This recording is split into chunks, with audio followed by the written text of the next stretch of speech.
Hi everyone, I'm Donna the Accounting Lady. I'm here to talk to you today about the things that you should and should not be sending to your bookkeeper. I am the owner here at Bookkeeping Made Simple. I have a team of wonderful bookkeepers and accountants that work with us, and we want to make sure that we provide the best possible experience to our clients. So, the first thing is we do have a lot of clients that we take care of individually and as a team. We have a lot of clients that we take care of. In order for us to provide the best possible experience for all of our clients, we have found that it's important for us to budget our time, and because most of us are single parents or we have families and lives outside of work, we try not to take up so much time with clients that we can't get life done. And I've talked to most of my clients who are very understanding of that. But I really wanted to, I just took on a client for a friend of mine's bookkeeping company, and I've been kind of inundated. So I wanted to talk about what to send and what not to send. The first thing that we always need this, we need accounting access to your QuickBooks. We need accounting access to all of your relevant bank accounts and credit cards. And that we will go over that in an onboarding call. We need to know what your expectations are. This is huge. If you are not expecting a ton from me, then there's no point in me putting 10 hours a week in and billing you for that. If you want a high level of accountability, then I need to know that. It may be that we're not a good match, and it may be that that I can refer you to someone who would be a better suited for you, or it could be that I need to have one of my other bookkeepers handle the account. It's not a reflection on you, the client. It is a reflection on whether or not our personalities match. And we want to have you work with people who match your personality. Understand that at Bookkeeping Made Simple, the person that you talk to regularly may or may not be the one who's doing the books behind the scenes. We have a team of bookkeepers and accountants here. We meet once a week to discuss what's going on in the various client books. We have this set up so that so people can take vacations. So if you have a bookkeeper you're not used to who's responding to your texts or emails, please don't worry about that.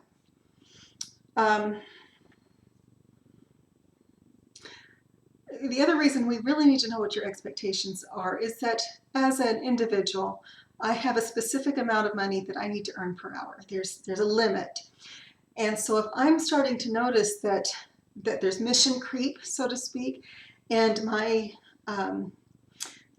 clients are consistently taking up more and more of my time so that I'm all of a sudden working for minimum wage, I'm either going to go back to them and say we need to readjust our expectations, or I'm going to go back to them and say this isn't working, okay? Because I have spent 20 years of my life learning how to do this job.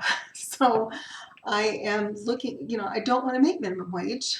And this isn't a minimum wage job that I do.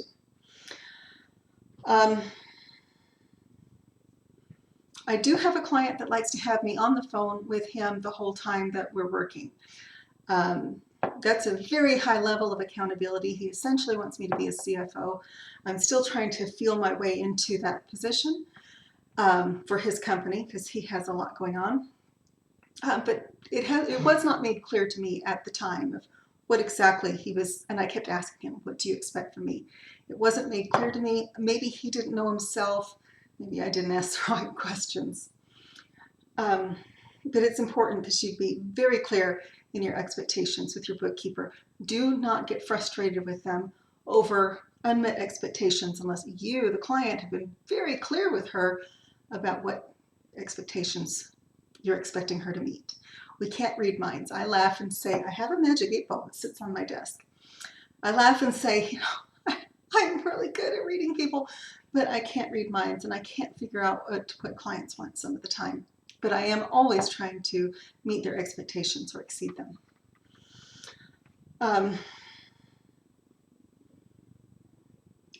We don't need to be copied on every single email that comes into your company. That's a really good way to, one, overwhelm your bookkeeper, completely clog their email, or to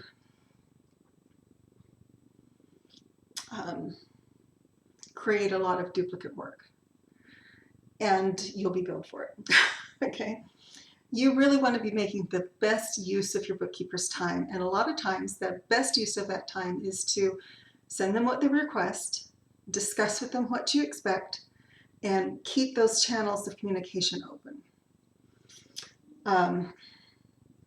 If you're sending emails discussing a legal problem with your lawyer or company policy, none of that applies to us. We are only interested in your financials. So we need to know about deposits and about bank recs and about reconciliations and about statements and about expenses. We need to know those things, but we don't need to know every little detail of your business. And part of that is also because we do have a confidentiality agreement that's built into our agreements, but we want to make sure that we're staying in our lane. If you have a need for us to access specific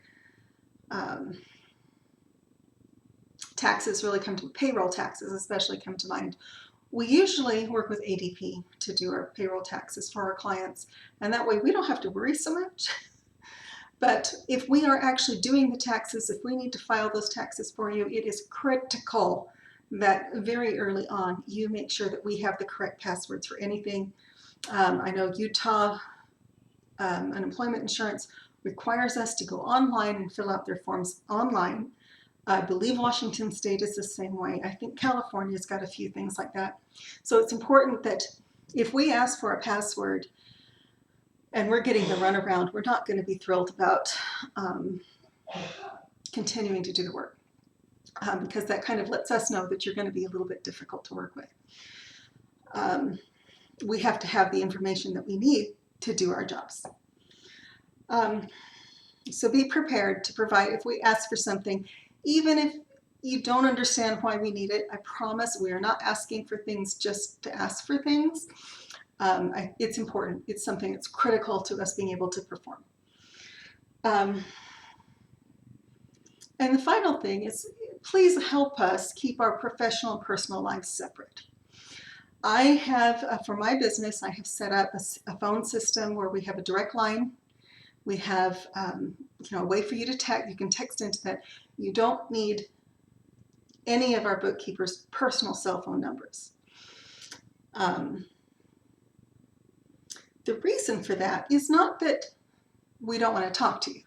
It is that we want to make sure that all of your information is in one place.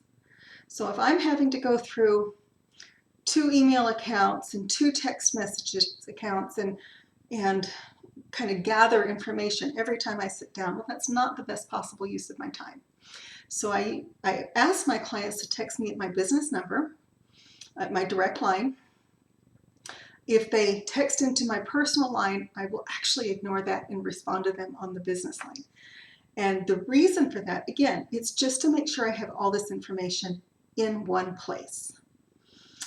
Please allow some time for us to respond, because again, this is a very focused work. It is difficult to do effectively with multiple clients if we're constantly being interrupted.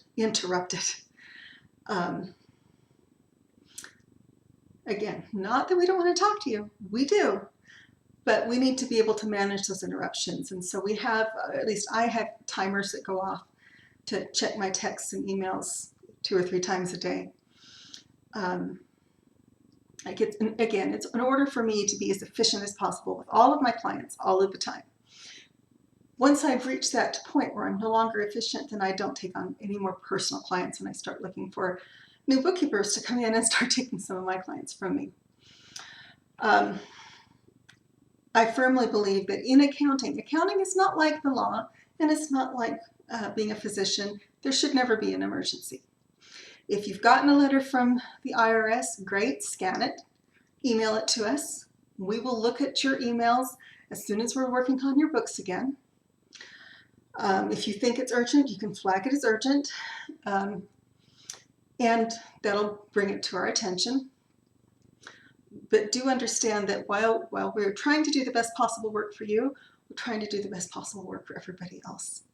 Again, I really hate saying that because it always sounds like, well, I'm just too busy for my clients. That's not the case. It's just that when I'm with my family, I want to be with my family. I don't want to be receiving texts from my clients at 2 in the morning, which has happened 11 o'clock at night, and getting texts on my personal phone, and I'm going, why are you, what? So we do have things set up to have this separation. I'm going to talk about boundaries in a later video. But we want to, the biggest thing is we want to make sure that there's that separation, that you're texting into the business, so that, for one thing, if one of our bookkeepers leaves and we bring in another person to take your account, they need to have that information too. So there's a lot of reasons why we really don't like to give out personal cell phone numbers, personal home numbers. We've provided the phone system for our bookkeepers so that we can keep those lines of separation. We do respond to voicemails. We do respond to texts if they're sent to the right place. All of this we will go over with you with our onboarding call.